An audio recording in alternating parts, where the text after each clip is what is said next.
हाय बेचारी बहू। सरिता की शादी एक अच्छे परिवार में हुई है। उसका पति रोहन उसे बहुत प्यार करता है।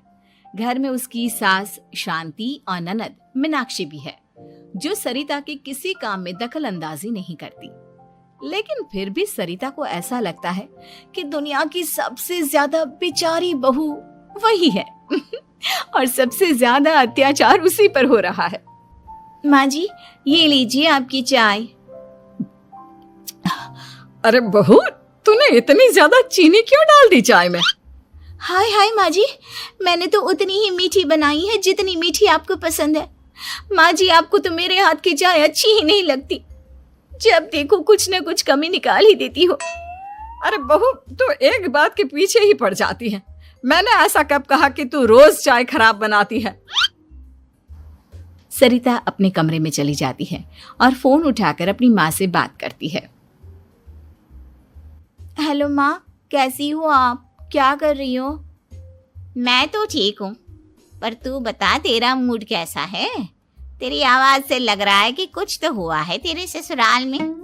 अरे क्या बताऊँ माँ, यहाँ तो हर समय मेरे साथ बहुत बुरा व्यवहार होता है।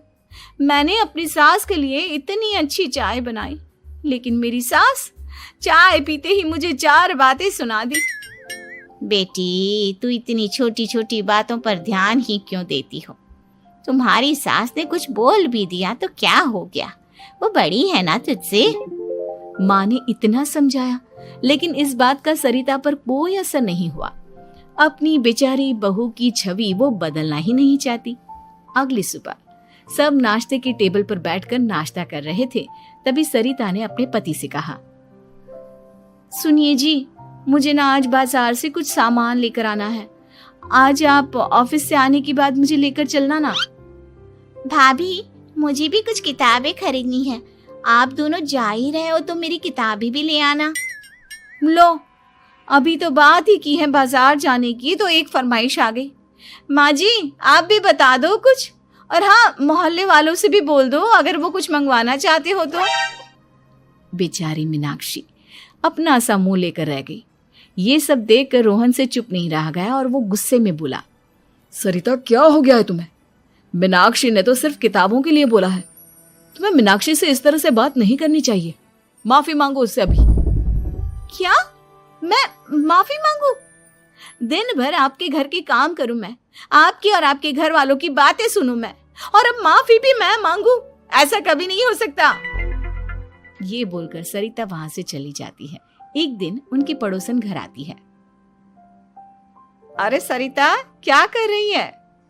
और क्या करूंगी भाभी जी, बस घर का काम ही कर रही हूँ। आप बताओ कैसे आना हुआ?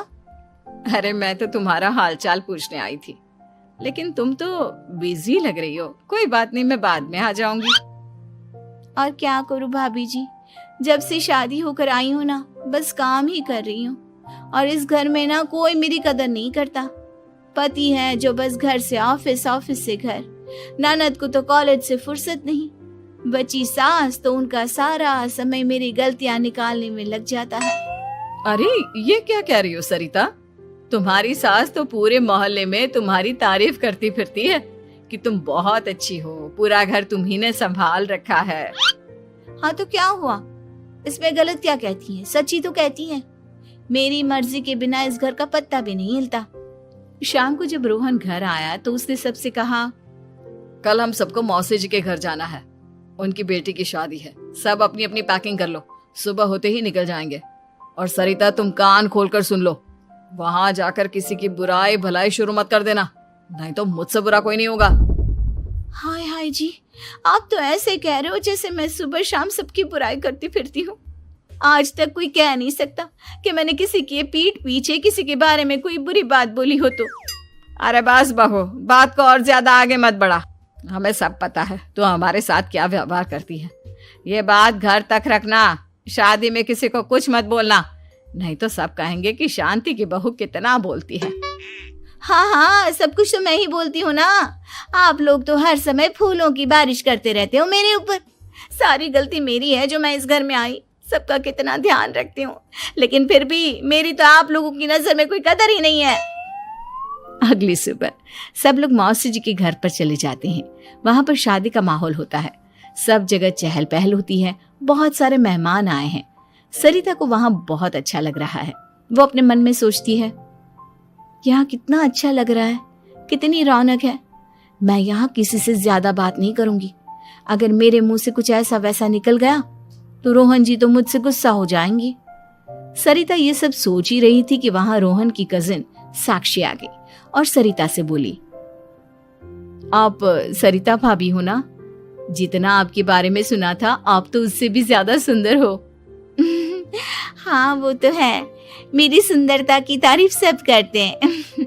मेरे मायके में तो सब यही बोलते हैं कि रोहन जी की किस्मत बहुत अच्छी है जिन्हें मैं मिली। लेकिन आप कौन है? मैंने आपको पहचाना नहीं। मैं रोहन भैया की कजिन हूँ। आपकी शादी पर नहीं आ पाई थी ना, इसलिए आप मुझसे मिली नहीं कभी। शांति मौसी और मीनाक्षी आपकी बहुत तारीफ करते हैं। क्या कहा तुमने? मेरी तारीफ? कभी नहीं। मेरे ससुराल वाले कभी मेरी तारीफ कर ही नहीं सकते। मैं इतनी अच्छी हूँ, मेहनती हूँ, लेकिन उन्हें तो मेरी कदर ही नहीं।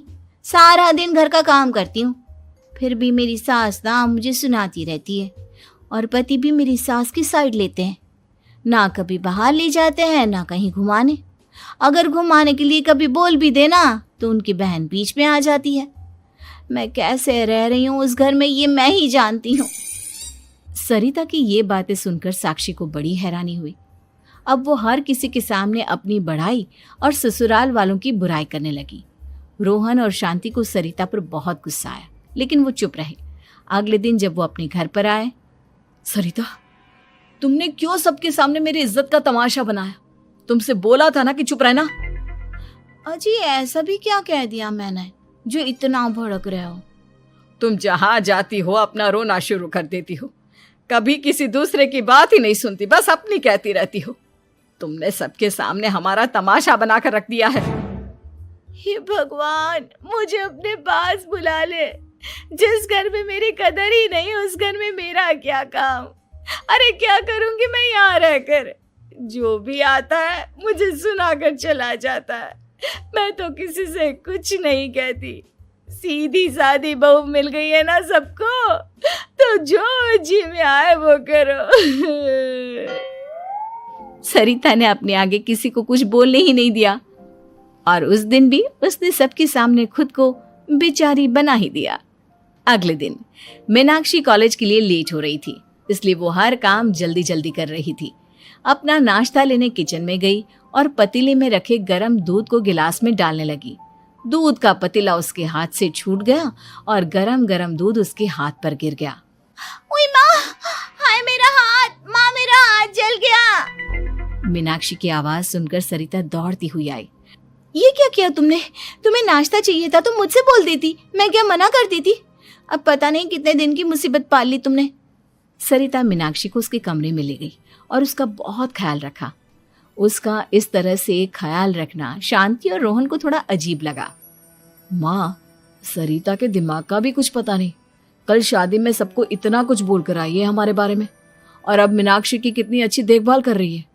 ये ऐसा क्यों करती है? बेटा, तेरी बीवी की ना आदत हो गई है सबके सामने खुद को बेचारी दिखाने की, और आदत इतनी जल्दी नहीं बदलती।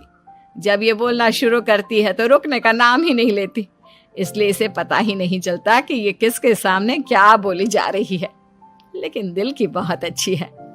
हमें भी अपना दिल बड़ा करके ये जैसी है इसे स्वीकार करना चाहिए।